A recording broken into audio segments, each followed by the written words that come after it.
Hey everyone, welcome back to another episode of English with Tom and Julia. Today, we're going into something big.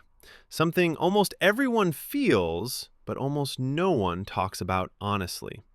That feeling that you're just not enough. This episode will be gentle, but real, because this feeling shapes the way you work, love, compare yourself, and even talk to yourself. And the goal today is not to fix you, it's to help you understand why you feel this way and how to finally break out of the loop. You know, Julia, when people say they feel not good enough, they usually think it's about skill, like I'm not smart enough, not productive enough, not attractive enough, but it's rarely about skill. It usually comes from experience, old experiences. Somebody somewhere taught you, directly or indirectly, that your best wasn't enough.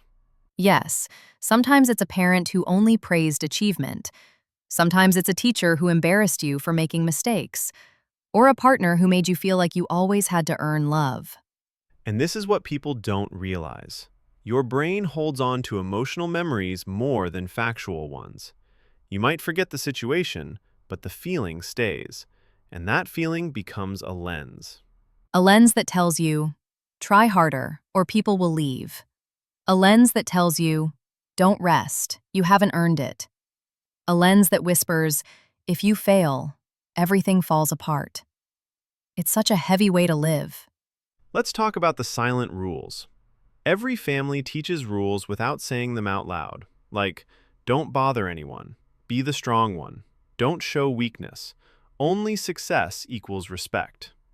And these rules follow you into adulthood, quietly. Yes, people think they're choosing their behavior, but they're actually following rules they learned at 12 years old. For example, if you grew up in a home where mistakes meant punishment or shame, you'll grow up terrified of making mistakes. You won't take risks. You'll overthink everything. You'll become your own judge. And if you grew up in a home where love was inconsistent, you'll work endlessly to earn people's approval. You'll ignore your own needs. You'll bend yourself in half to keep the peace. And that's where the not enough story begins. Not because you're broken, but because you adapted. Let's be honest, comparison is killing people's self-worth today. Scrolling through Instagram or TikTok is like flipping through a highlight reel of everyone's best 1%. Exactly. And meanwhile, you're comparing it with your worst moments. Your tired mornings, your messy room, your slow progress. No wonder you feel behind. And comparison does something sneaky. It convinces you that everyone else has the secret you don't have. But they don't. Behind every person you admire is a doubt, a weakness, a fear, a messy moment. You just don't see it. Comparison hides it from you.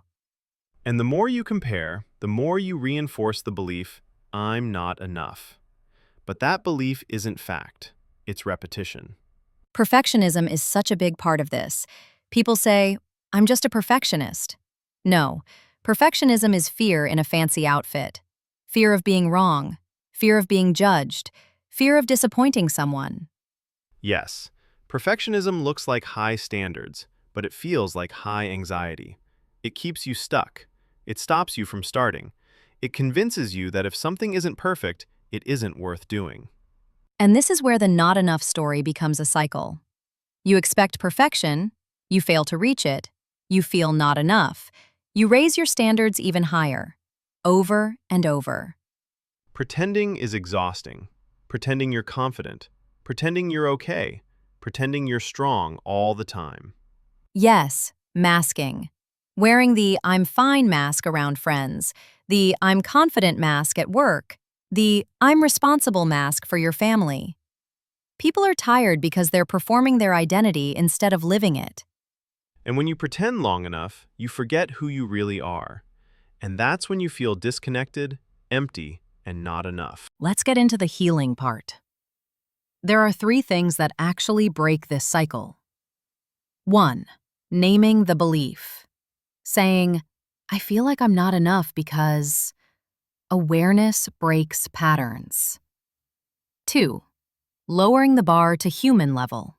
Not perfect level, not superhero level, just real, doable, human level. 3. Separating your worth from your performance.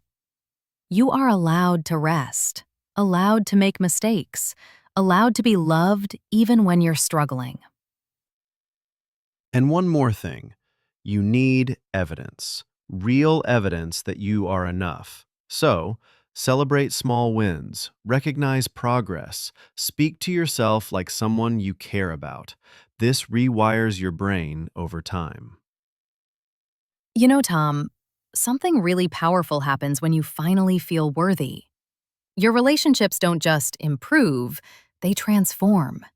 Because you stop entering relationships from fear fear of being abandoned, fear of disappointing someone, fear of not being enough. Instead, you start entering them from a place of self respect. Yeah, when you feel worthy, you don't cling to people anymore. You don't send messages hoping they'll approve of you. You don't shapeshift to become who they want. You stop overthinking every text, every pause, every tone in someone's voice. And you stop choosing people who only love you when you're useful. That's a big one. So many people stay in relationships, friendships, romantic relationships, even family dynamics, where they're loved for what they give, not for who they are. Exactly. But when your worth is solid, you start noticing things you used to ignore. For example, do they make space for my feelings? Do they respect my boundaries? Do they make me feel safe or small? And suddenly, bare minimum isn't charming anymore. You stop calling crumbs a meal. You stop calling chaos passion. You stop mistaking inconsistency for love. Yeah, because when you finally believe you deserve consistency, peace, and care, you stop tolerating anything less. Your whole relationship vocabulary changes. You go from, please don't leave me, to, if you can't meet me with respect, I'm not staying. Wow, yes. And even the way you communicate changes. When you feel unworthy, every disagreement feels like a threat. But when you feel grounded, disagreements become conversations.